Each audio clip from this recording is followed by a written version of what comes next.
Hello and welcome to the Skydog podcast, Horse Love, where I'm going to be talking with a whole variety of people about their love of horses. Come join us. Take me where your river flows.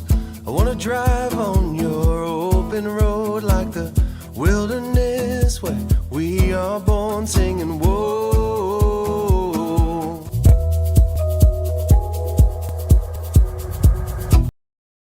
I felt really bad, Bobbi, because I was supposed to put this podcast up the day after Christmas and we're a day late. So I'm glad we're doing this. Oh, And thank you very much for coming on the podcast. I had to have you on. So would you introduce yourself and tell us what you do at Skydog Sanctuary? my name is Bobbi, and I work with the horses. I like to groom them, take care of them, whatever they need, whatever the ranch needs, that's what I'll do. That's perfectly said. And it's funny, we have a nickname for Bobbi. We call her Angel Bobbi because she really does have the most wonderful energy around the horses. And it's a lot of what she does with the horses. Apart from helping out, Bobbi has volunteered with us. How long have you volunteered with us, Bobbi? I think I know the exact date. It's February 17th, 2017. So That since is- 2017. That's Yeah. a while. 18, 19, 20. Wow, 6 years now? That's amazing. And I knew it was that far back. I knew it was like in the first year that we started doing this, and you were one of the very first volunteers that used to come to first the other ranch and now here. Mhm. And there are so many stories I want to talk to you about. I know that a lot of the people that follow us don't really know the Malibu horses maybe as well as the Oregon horses. Mhm. Obviously, I film a lot up in Oregon, and a lot of the stories of the horses reuniting or going out with herds happens in Oregon. But Skydog Malibu is a massive part of what we do, and you are such a massive part of Skydog Malibu. So it's just really nice for me to kind of, through the people, we spoke to Ian and Sarah and Jen who come and volunteer here now about what they get out of volunteering. And I think one of the most beautiful things about talking to our volunteers is really kind of doing a deep dive into what living a life in service is like. And I think that is a massive part of why I do what I do. And I feel like, this is my service to the animals. And, I don't take a salary from Skydog, and, we don't charge Skydog Sanctuary to be at any of our properties, which is a slightly different setup. And I know that we're very lucky and blessed to be able to do that, but I definitely feel it makes a difference to me that it is service work, and I feel that the same for you. And what I wanted to talk a little bit before we get into the stories of some of the horses, I really wanted you to explain, because I feel like there is a massive spiritual aspect to what you do with the horses, and like what you do in your real life spills over into the work that you do with the horses. Because I see you out there with Dream doing your sound bowls. I've heard you Mhm. sound a lot with Dream from the beginning. A lot of the Reiki work you do and the healing energy work you do. I would love to hear you talk about that and explain it. I actually, in the beginning, I've had a lot of different things happen in my life, like with my dad dying. So the horses actually have helped me spiritually. And I'm also a Pilates instructor. So it's so interesting how everything spills into one another. Like working with people, the animals have let me help other people because it's just it's hard to explain, but like with the sound healing, I started doing that just intuitively in the Reiki, and I've studied Qigong and just different modalities throughout. And the horses have actually taught me how to do it. And it's just intuitively what happens. And so it's more from an intuition And I can just see like, and if there's something going on in my body, they will come to me. And like, I just went to the acupuncturist and she was telling me about how I have no fire right now in my stomach, and the horses are always going to my stomach recently. So they go right there, and they also do healing. So it's like kind of a mutual thing that we all work together. And so that's how it's kind of hard to explain, but that's what I can just look at them. Like if you see them yawning, or if you see the way their reaction by playing the bowl, and then you can change the sounds. And like if they get like really relaxed and they just let go, you can do that and create the sounds and let them go. And there's certain horses that need to be kind of woken up a little bit, and there's others that need to be like relaxed and calm. And it's just by watching what they're doing and responding and reacting to them.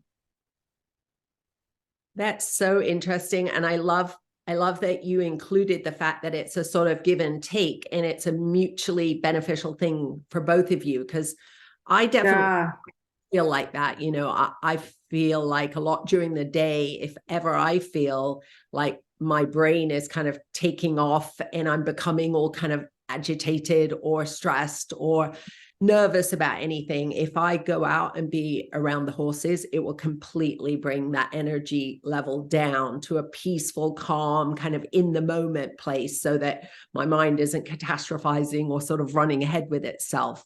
It's just an extraordinary exchange of energy. And weirdly, just this morning, I was like scrolling through reels, and normally like reels will show me horse stuff because it, you know, knows that's my algorithm or whatever. And I saw a girl just like sit on a tree stump, and, you know, a couple of the horses came and checked her out, but one was just, you know, was so patient and came and stood with her, just over her, and kind of gave its energy, just being in her space. It was like giving its energy to her, you know, and I've experienced that a lot.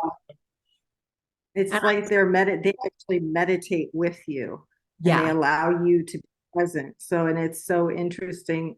Like if we have certain horses and they're in a group, one might not want to pay attention and is distracting the other. Sometimes they actually will fight over who can actually be, or like push each other off to be in the presence of it. It's just really interesting to watch the dynamics of the herd. it really is. And you have been at the ranch for a lot of the intakes, because oftentimes over the last few years, we have brought in a donkey or a horse that has come straight from a kill pen or straight from quarantine after a kill pen, and they're still in pretty rough shape, and including our seniors that we've had over the last 2 or 3 years that have come here for maybe a shorter amount of time, really just to kind of, you know, have a last few peaceful, care-filled months with us before they transition. And I think it's so interesting how you always gravitate to those horses that kind of need a little extra reassurance or love or good energy, you know, because maybe they've never experienced that. And I was thinking about Marley in particular. You know, when he came here, he would always turn away if I went to pet him or kind of walk away. And over a few months, he then really began to understand what love was and what kindness was and compassion, and really enjoyed engaging with people, you know. And I would see you with him, or, you know, particularly Dream at the beginning. And I know that you have the most extraordinary relationship with Dream. It's something that is so beautiful to see you guys together, and how far she's come from when she arrived, you know, almost dead, really. And I worried often during those first few days whether she would be alive in the barn when I would go down in the morning. And I just want to maybe for you to talk about what that connection has been like. You know, I would say Dream and Firecracker and Suede are the 3 biggest extraordinary connections that you've had with 3 very different animals and horses. Wonder if you could talk about Yeah, it's very interesting. Like for me with Dream, I feel like I have to give and take care of her. Suede took care of me, and then something happened to him, and then I was able to return that to him. And then Firecracker was just an old presence that just let you just be, and just be in the moment. And you didn't have to give him anything. He just was just there, just being there. And he's a good one to practice, like with meditation, and just, it's just amazing to see where all these animals have come from, and they still are able to give. And I know you'll make me emotional too, because I think if someone took your phone off you, you would have hundreds of pictures of you and Firecracker together, because it really was the most beautiful friendship. And Yeah. it's funny, I've struggled with, I remember you weren't here the day that Firecracker passed away. And I've always felt really bad about that, but I felt like it would be too hard for you, to go through that. And in a way, I want to spare you that. But at the same time, I realized afterwards that that wasn't the right thing to do, and that actually you should have been with him, and he was with us, and another person that took care of him wanted to be with him when he passed. But I just thought it would just, that you would always have that memory in your mind and it would be too painful. But I know that in the last year, there have been several times when maybe Dream, has had episodes where we've worried that it was close to her time and you've just dropped everything and come to be with her. And I think a lot of times brought her back in a way, and given her kind of hope again, because, she's had a couple of times where we've always wanted to walk on the right side of, like, I don't think Dream is suffering. I think she actually lives a really happy life for most of the time, but sometimes she'll have struggles with her health, and somehow she's rallied back from them. And then you see her just having another period, which is kind of, it's a difficult dance. But, I've definitely been very sure this time, like when it is Dream's time, that, you do need to be there with her. You're the only person that should be with her in a way. And I'm glad that she has that, and I know it'll be difficult for you, but I still think it's probably the right thing for you. It's interesting because I was not, it's just something in my life's path where I wasn't able to be there with my dad, my stepmom. I haven't even been to like any closure with them. Actually, one of the main closures I've had is with my cat, but also at the ranch, the rabbit. I was there when that happened with him. So, and I just, for me, death is kind of a different experience. It's like just a transition to a passing. And if you can just make them feel calm and loved, they can go through that passing. And that's just, it's so much, because usually if something's happening, there's some sort of suffering of illness or something that we have to let them go and let them peacefully transition. That's how I've kind of come about death these days. I look at it very different than, it's just because it's in my life, like it has been in my life. So I've had to really like come to terms with it. Yeah. And I remember my first Great Dane, Mr. Big. Oh God, I loved Biggie so much. And he was just like my hot dog, before Barkley and Bentley. And I remember when the vet came and he told me, like, I'll give him a shot and he'll sort of go to sleep, but then I'll give him another shot and his heart will stop beating. And I said, okay, I'll be there for the first one, but I can't be there for the second one. And he said, yes, you will. You will find the strength to be there for him, because I read a lot about how vets say that when they're putting down, like a lot of people can't be there for when their pet gets put to sleep, but the dog looks for them in their last moments. They're searching the room looking for their person, because that's the person that they know the best. And we, and I've talked about this in another podcast about how we made it a sort of Skydog protocol that someone will always be with a horse when it passes. And I can't tell you how many horses, I've been on the ground with, just touching their face and telling them, I love you, I love you, I love you. It's okay, it's okay, it's okay. And although it sounds very sad, it actually, to me, it feels like such a privilege to be there for a horse that might have passed away in such a horrible way, you know, from the slaughter pipeline or in different ways.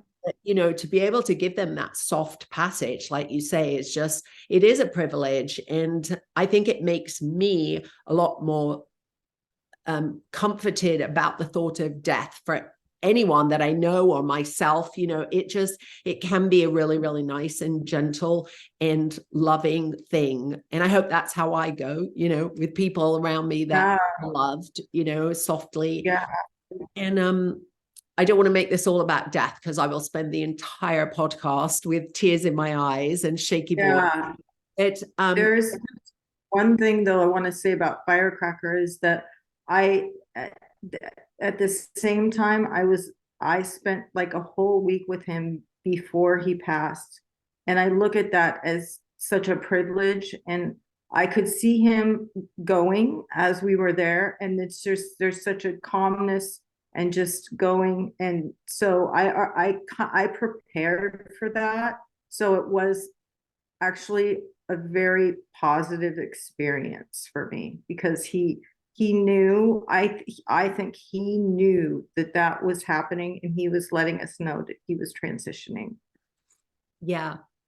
And on a happy note, you've also seen babies like Sky came here, you know, at the first day she was born, she came to the ranch. She was yes, he's a character. He certainly is. And Joe Pesci was nothing more than a baby, really, when he came. And then yes, Joe Pesci was definitely a baby when he came. And Dream took both of them on as her helicopter mom. She doted over Sky, probably too much. She would protect her from everyone and everything. And then the same when Sky left for Oregon, she did the same for Joe Pesci and would protect him and run around with him. And I think he brought back her sort of strength and her character, you know. He gave her a huge will to live. I think it might have been the other way around. Maybe Joe was first and then Sky was after Joe left. I don't remember, but and I know one.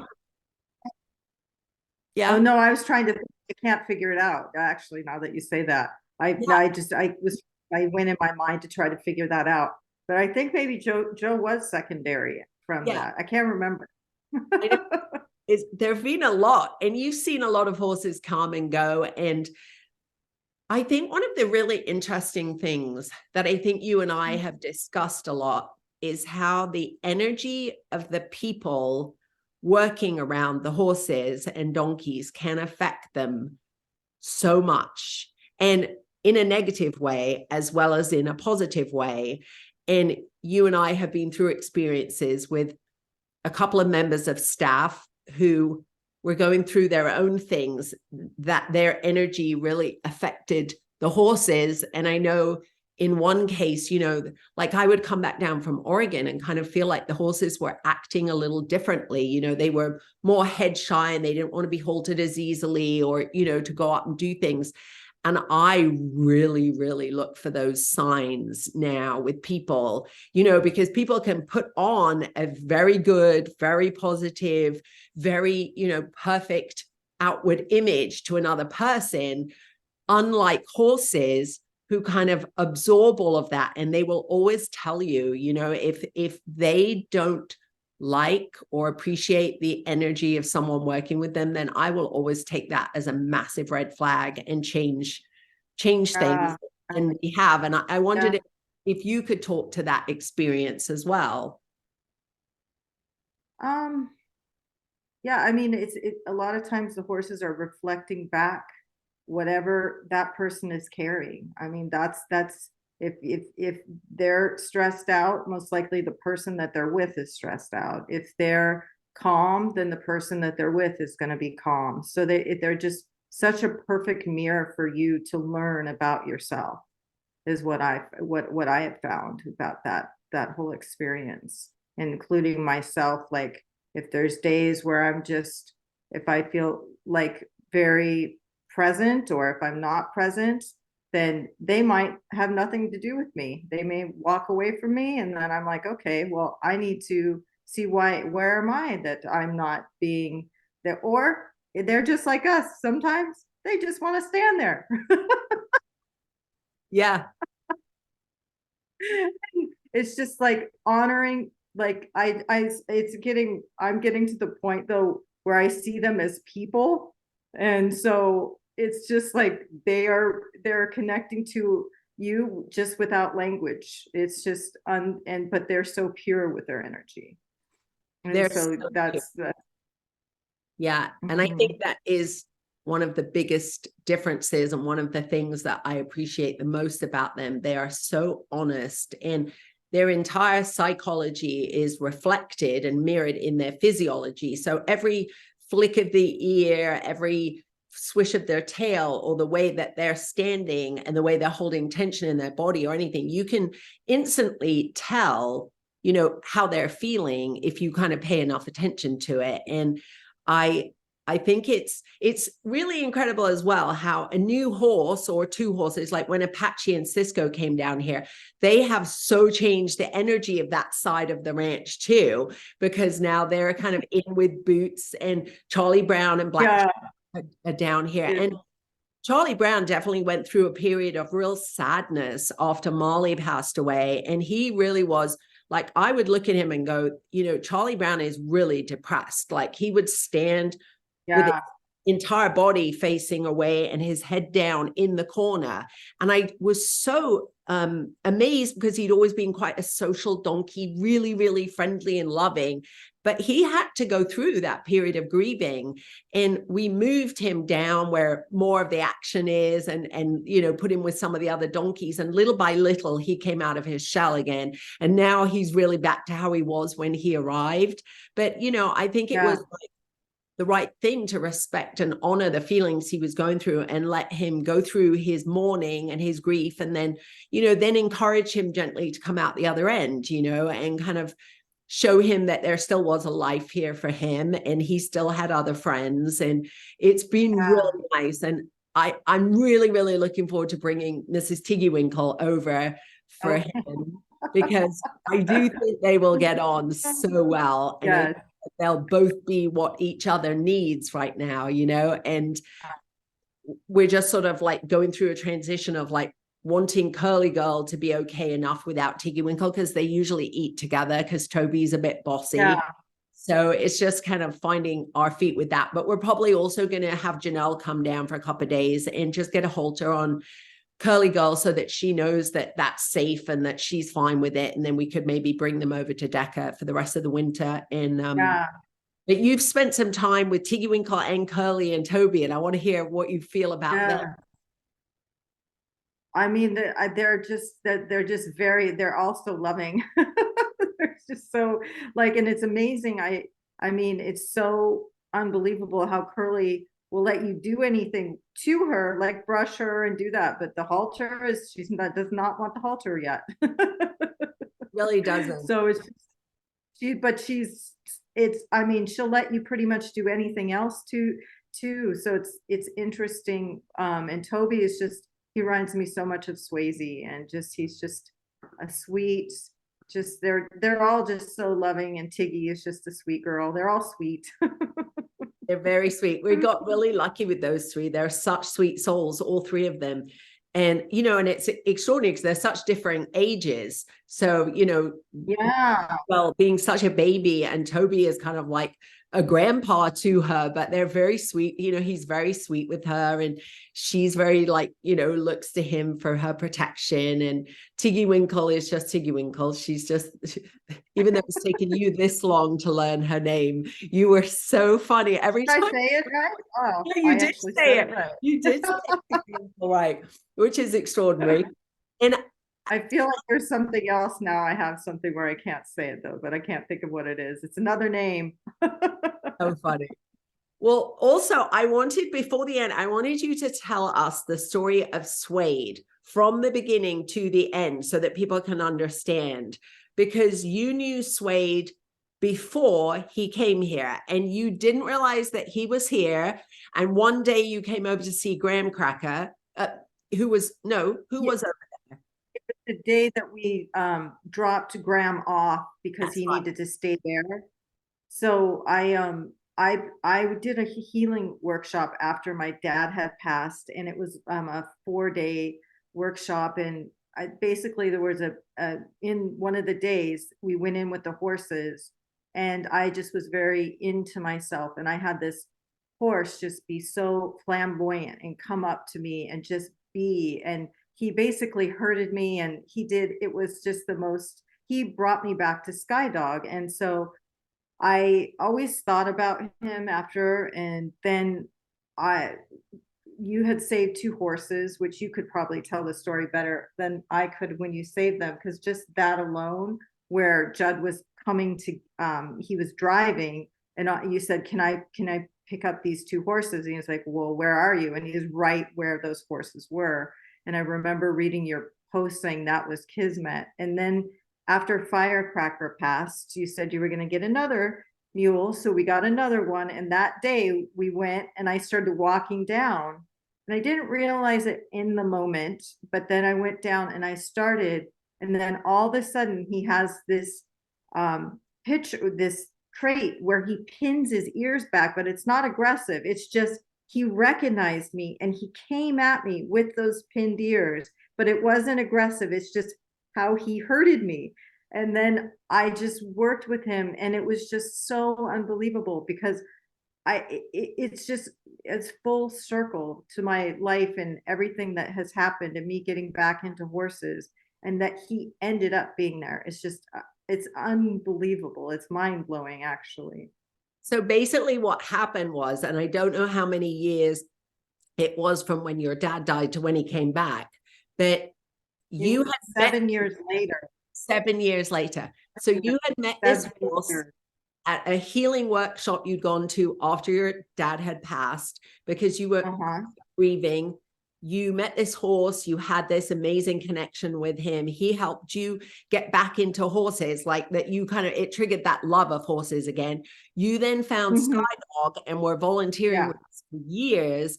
And you walked down one day, and that same horse that you had this connection with and never forgotten and always kept the memory of, and you still had pictures of him, he had ended up being taken by a really abusive, sorry, that's my fault, my phone.